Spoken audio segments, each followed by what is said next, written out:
Hey, what's cracking? It's Mark Jason, DC Sports Radio, Saturday, August the 22nd, FedEx preseason opener tonight. It is on. I'm telling you, it feels like a real home opener for the regular season. And a lot of that, I really think, listen, for Jason Campbell to take the pressure off what the third preseason game is, he's got to throw a touchdown tonight. End of story. Doesn't even have to be pretty, but he's got to throw a ball in the end zone tonight. I'm talking 3rd and 1 from the goal line. I don't want to hear about Sellers, Portis, Liddell Betts putting haynesworth in and doing the fridge parry into the end zone. Jason Campbell has got to throw a touchdown tonight. Here's what happens if he doesn't. Next week, preseason game number 3, which really in the NFL is highly regarded as the most real season-like preseason game. Jesus, that's a lot of words. I think I made that phrase up. But if that's when you're going to see typically starters go well into the second quarter, and then the fourth preseason game comes, and those are like hangers-ons,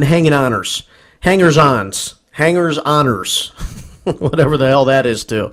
Those are people who were like on the bubble, who may or may not make it. I mean, starters may play a series, but that's pretty much it in the fourth game.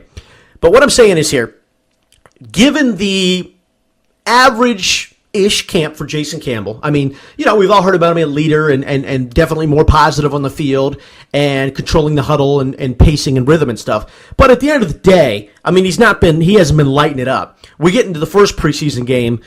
I'm sorry, but I mean, again, he didn't light it up. What the hell am I apologizing if I'm not sorry he didn't light it up? I did feel like he was more confident.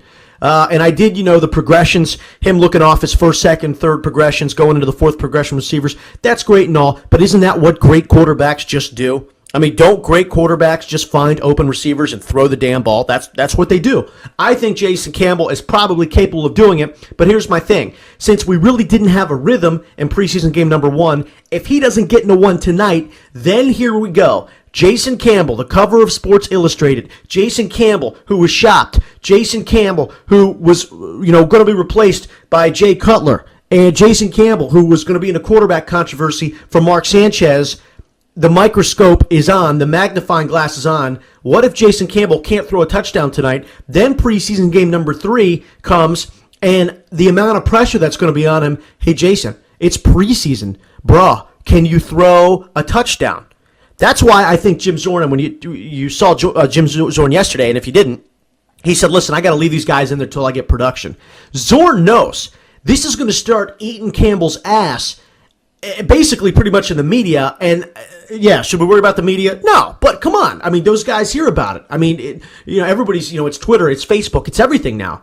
So the mounting pressure of we've got to get Jason into a rhythm, this has to happen tonight. Because if you put all of that on him next week, there's going to be huge, huge problems if next week comes and it doesn't happen. Then I think you're going to get, is Jason Campbell ready to start the season? And I know a lot of you people are going like, you're so full of shit, that's not going to happen. Listen, if Jason Campbell doesn't throw a touchdown tonight, and he comes in next week, and again plays just so-so, efficient but not effective, then we are going to hear, should Todd Collins start the season? I don't want to hear about Colt Brennan. I think that guy's got tremendous upside. He's not ready to start the season. Todd Collins is ready to start the season. You shaking your head no? Jesus, I mean, Todd Collins is ready to start the season. Is he athletic as Campbell? No. Does he have as much upside as Campbell? No. But at the same time, aren't the Redskins ready to win some games? I'm ready to win some games. I mean, we got to go into the Meadowlands season opener, and we got to beat the New York Giants.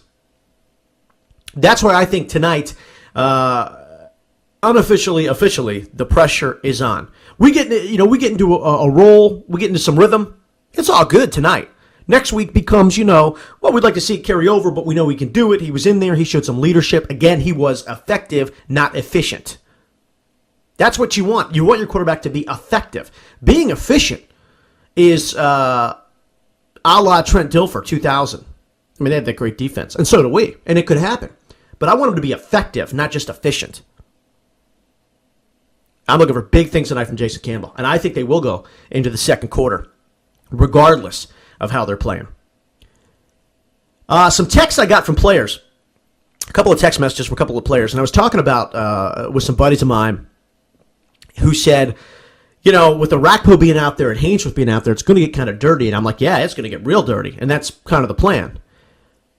But I got a text here from a player. They're doing a couple plays with Haynesworth, a couple of formations where Haynesworth is lining up on the end. So I was kind of curious. I was like, well, is it the right end or is it the left end? And does it make a difference? And everyone goes, oh, it's the right end because you got a Rakpo on the left end. He can bring that pressure. Well, a couple of players said the actual dirty formation is putting Haynesworth on the left end and bringing a Rakpo right up behind him in his linebacker position.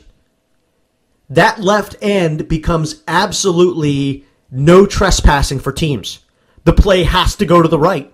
They're not. The pocket will collapse from the left, and then what you can do is what they're saying is bringing up a safety. You can bring up LaRon on the right on a blitz, and you've got just total. It's like popping a zit. I mean, it's disgusting, but that's exactly what it's like.